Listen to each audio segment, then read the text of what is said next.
And especially in these times, it's even trickier with all the requirements. Thank you for getting that right. And thank you, too, to all the leaders here at Georgia Tech and students.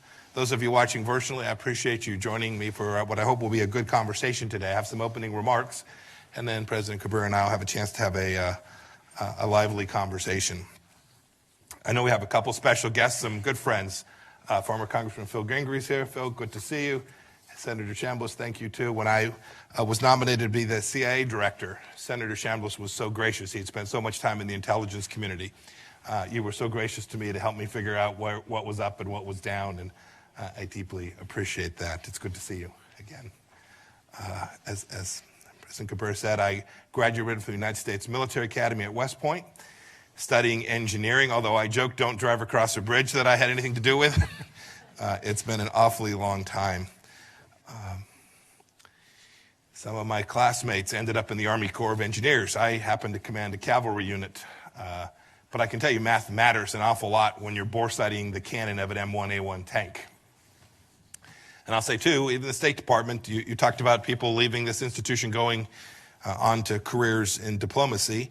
One of the first things that came across my desk as Secretary of State was there was an important dam across a bridge in Iraq, and it was in trouble. And we were trying to figure out, could we figure out how to save it? Could we figure out how to deploy resources in a difficult place?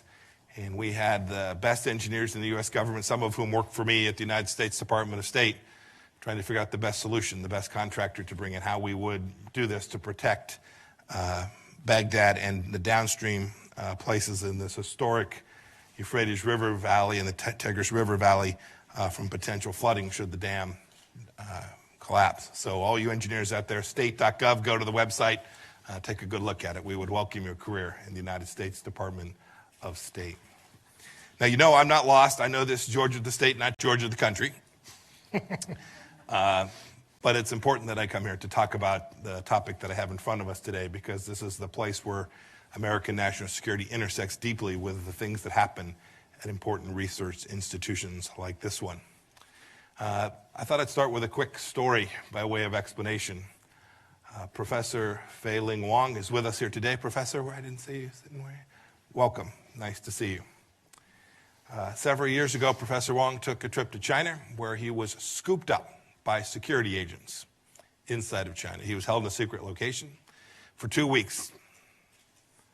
Professor Wang was interrogated and threatened. They wanted information about his research about China and his time teaching at my alma mater at West Point. He could tell you the stories better than I could, but they thought they could intimidate him or perhaps recruit him because he's ethnically Chinese. It's a blessing he's here with us today, and thankfully he was released after pressure from the leadership lots of places, including this very university and the Carter Center. The lesson I think that we can take away from this is clear. It's that the Chinese Communist Party wants what we have, and they will do whatever they must do to take it and get it. They will steal our stuff. They will pressure critics of the Chinese Communist Party to keep quiet. They will do whatever it takes. And it's important to come and talk with the American people about this, because Americans must know how the Chinese Communist Party is poisoning the well of our higher education institutions for its own ends, and how those actions degrade our freedoms and American national security. If we don't educate ourselves, if we're not honest about what's taking place, we'll get schooled by Beijing. Now, it's taken this country, and indeed the entire free world, a long time to understand the trajectory that China is on today. In fact, we're not quite there yet everywhere in the world. There's no one to hold accountable for this. That's not the important part. Because for a long time, Republicans, Democrats, leaders all across academia, institutions, commercial space, thought that by trading and engaging with China, that the Chinese Communist Party would reform itself, it would loosen up, it would embrace economic and political freedom, and it would present less risk to freedom around the world. But instead, that's not what we got. Instead, the Chinese communists used the wealth that was created by this to tighten their grip on power over the Chinese people, and to build a high-tech, repressive state like the world has never seen. General Secretary Xi Jinping has made clear his intentions. You only have to listen to what he says. He says he wants total control at home and to make China the #1 power abroad. And he's well on his way to working on that project. He's building up the People's Liberation Army. He's manipulating international organizations for Beijing's benefit. And he's engaging, as we have seen in TV only just these last 2 days, he's engaging in a vast influence campaign all across the world. And that may, for some of you sitting at home today, seem like a long ways away and very ambitious touch for Xi Jinping to make. But I must say, he has his eye on each and every one of us. Over the past year, I've talked to America's governors in Washington about this, state legislators in Wisconsin, tech leaders in Silicon Valley, many other groups. I've gone out to talk to them about this challenge. And today, I want to talk about what's happening in schools across America, especially research institutions in places like where I'm standing today. Just think about it. The Chinese Communist Party scientists aren't pioneering cancer cures. We are. And it's not North Korean biochemists that are producing safe COVID vaccines. We are. And Iranians aren't ahead in supercomputing. No, in fact, we are. It is the free world and free peoples that produce these superior results. And we should be very proud of that fact. But we have an obligation to protect it, to preserve it, to make sure that that's the case 10 and 50 and 100 years from now. Because on places like this campus, scientists have pioneered quantum computing, artificial intelligence, pediatric technology, even autonomous robots that can function without human control. And I must say that frightens me just a bit. Look, the Chinese Communist Party knows it can never match our innovation. It has state-owned enterprise. It's an authoritarian regime. It is a government-centric focus. It's why it sends 400,000 students a year to the United States of America to study. 400,000 students a year studying in our universities come from one country. It is no accident. Much of the high-end industrial base inside of China is based on stolen technology or technology purchased from other nations. It's not homegrown. Beijing doesn't want Chinese researchers to stay here in the United States. Indeed, after they're trained, they want them to come back. They want to induce their return for the singular purpose of serving the socialist motherland. Look, the party's propaganda apparatus cannot tolerate pesky Americans or Chinese nationals exposing its bankrupt system, or the fact that the Chinese people can actually flourish when they are in free societies. It doesn't want you to know what I'm about to tell you. Now, let's be clear. I want to be sure that my language is precise today. When I say China, I'm talking about the Chinese Communist Party. I love and value, as we all do, our Chinese American community and the Chinese people that live here in the United States and those that live in China as well. We want good things for them. And I say genuinely because of cases like Xin Wang, a researcher at the University of California, San Francisco, who allegedly lied about being a People's Liberation Army officer, all the while collecting information on UCSF labs. The good news is the FBI nabbed him, and Xi Xiong studied electrical engineering at Illinois Institute of Technology in Chicago. He tried to enlist in the United States Army. He allegedly admitted his ties to Chinese intelligence, which tasked him with recruiting engineers and scientists where he was working. These are just two examples. But what's more, the Chinese Communist Party deploys dollars just as much as it does cloaks and daggers to get its hands on valuable knowledge. There are many American scholars, often doing research funded by American taxpayers, that have been lured into the Chinese Communist Party's talent recruitment programs. The CCP pays them what is for them a fortune to do research related to their current fields for or in China, and then often uses the fruits of their brainpower to build its military strength. A researcher from my home state of Kansas was caught up in this trap, as was the Harvard chemistry department head. Think about that. The Director of National Intelligence, John Ratcliffe, recently described the CCP strategy as rob, replicate, and replace. But I want to add another R to the DNI's list. I want to add repress. Yang Zhuping, a student from China, delivered a commencement address at the University of Maryland back in 2017, just a couple years back now. She praised the fresh air of free speech. She was soon demonized and harassed by CCP propaganda outlets. I promise you, while I cannot tell you everything, that was no coincidence. One University of Georgia student said of the CCP secret police in 2018, quote, "They have harassed me repeatedly and asked me to give them information about the activities of overseas democracy activists and dissidents. And they are particularly interested in the activities of Uyghurs and Tibetans," end of quote.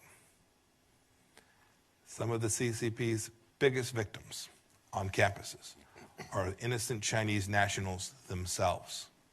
And this is a tragedy. We have a responsibility to police this. Another example, at Princeton, just this year, students in a Chinese politics class were forced to use code names on their work, lest the CCP discover their identities and prosecute them for free expression of views on Hong Kong and the CCP under its draconian new national security law. That's right here. This happened right here in the United States of America. American students talk about safe spaces as shelter from ideas they dislike. Chinese students need safe spaces to learn of the ideas that they love. What a stark contrast.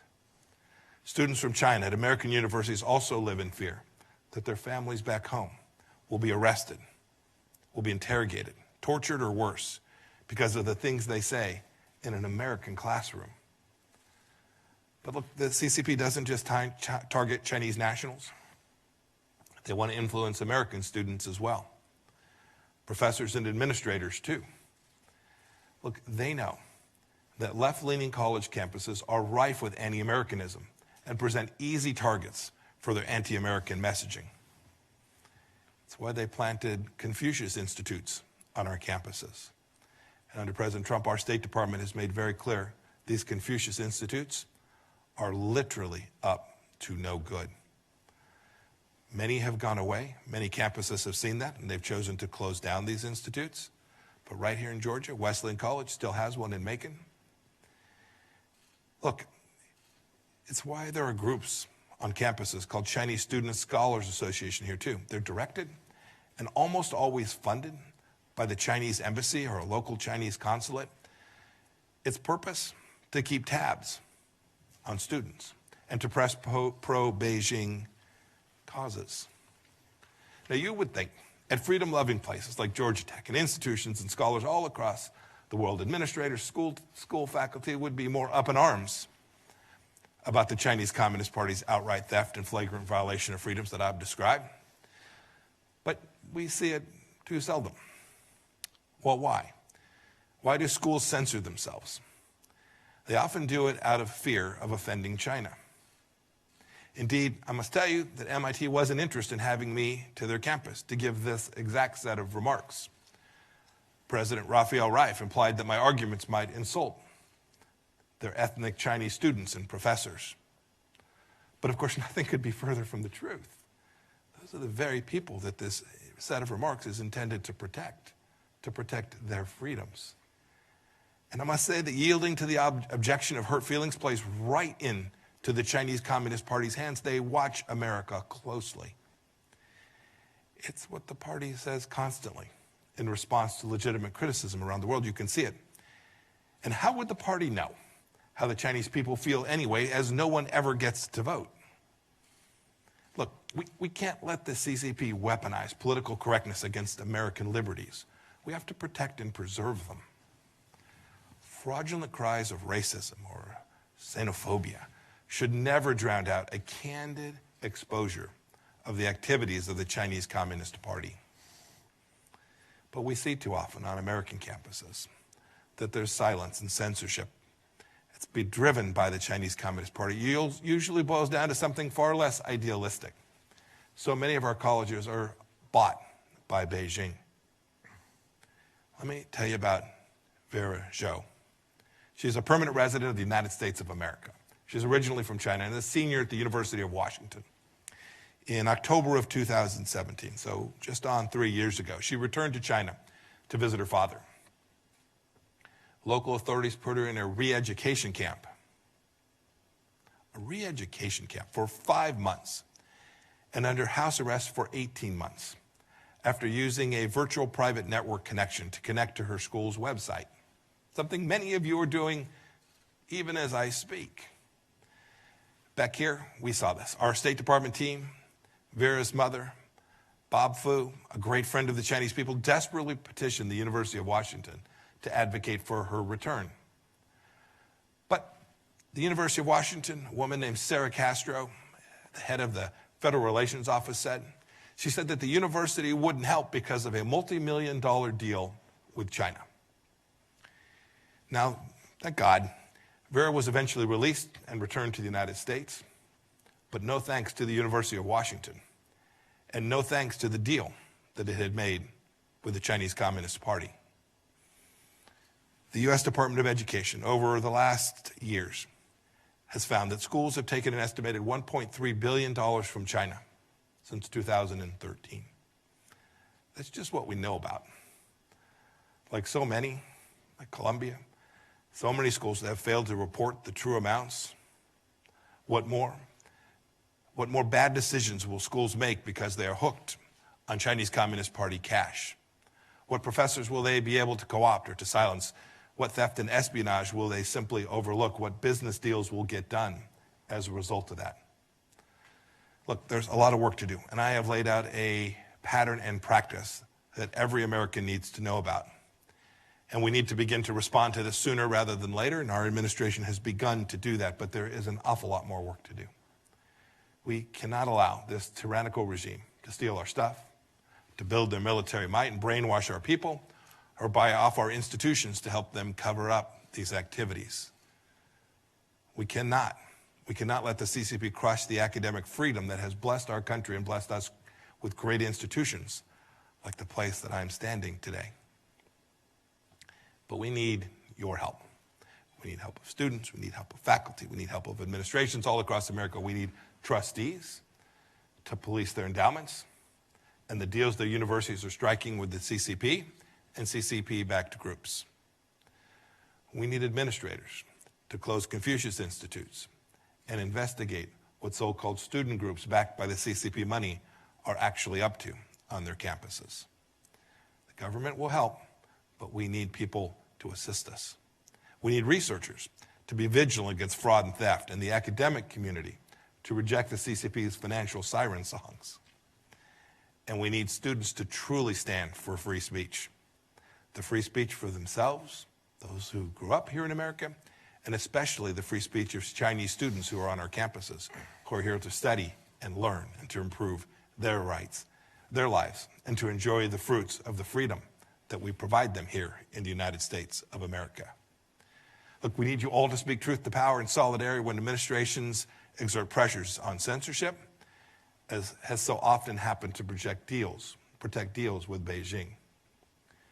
Let's do this. Let's carry forward a banner of freedom to defend our schools, what these institutions were built upon. It will aid our national security. And from the central threat of our time, the Chinese Communist Party. President Cabrera, I'm looking forward to our vigorous conversation. I thank you all for your attention this morning. May God bless the state of Georgia and the United States. Thank you for having me here this morning.